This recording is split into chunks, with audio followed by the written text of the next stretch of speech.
Masayang-masaya raw si Mary Jane Veloso dahil pinayagan na siyang makauwi sa Pilipinas. Para naman sa kanyang pamilya, ito na ang magiging pinakamasayang Pasko nila matapos hindi makasama si Mary Jane ng mahigit isang dekada. May unang balita si Darlene Kai. Pangako ng mas magandang buhay para sa pamilya ang nagdala kay Mary Jane Veloso sa Indonesia 14 na taon na ang nakararaan. 2 taong gulang lang ang bunsong anak niyang si Darren noon. Pero nauwi sa bangungot ang lahat ng mga pangarap ni Mary Jane nang makulong at masentensyahan pa siya ng kamatayan sa Indonesia. Dahil yan sa bagaheng pinabitbit daw ng kanyang mga recruiter na hindi niya alam na naglalaman pala ng 2 kilo ng heroin.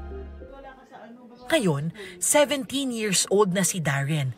Mahigit isang dekada ng mga birthday, Pasko, bagong taon ang dumaan nang wala ang kanyang mama. Napakahirap daw lumaki ng walang ina.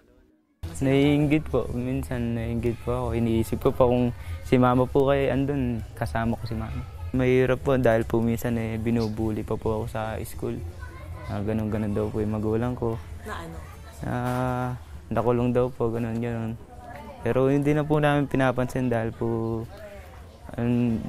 pagka po pinatulan, baliwala lang din naman po yung mangyayari. Kaya po hindi na po namin pinapansin.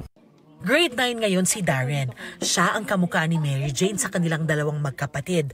Ang kuya niya namang si Makmak ay nagtatrabaho ngayon bilang pahinante sa sakahan. Mula noon hanggang ngayon, tanging ang mama raw niya ang laman ng kanyang mga panalangin. At ngayon, dininig na raw siya ng Panginoon. Makauuwi na si Mary Jane.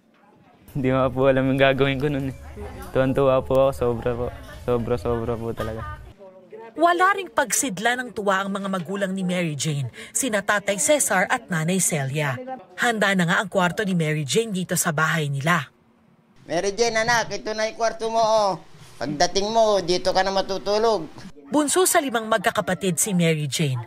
Umabot na raw sila sa puntong hindi na sila umaasang makalalaya pa si Mary Jane. Kaya ngayong nagkaroon na ng pag-asang makauuwi ang anak nila, ito na raw marahil ang pinakamaligayang Pasko nila.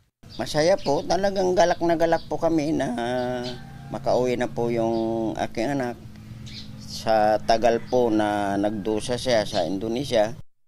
Hindi pa raw nakakausap ng pamilya Veloso si Mary Jane tungkol sa bagong development sa kanyang kaso.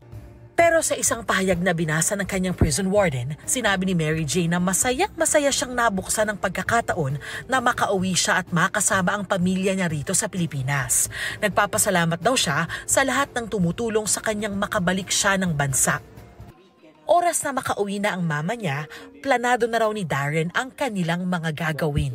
Miss na po namin siya. Sana pag-uwi niya din lahat ng masasayang bagay, namin nang kasama lang siya para masulit namin panahon, mabawi man lang namin yung panahon na nawala siya.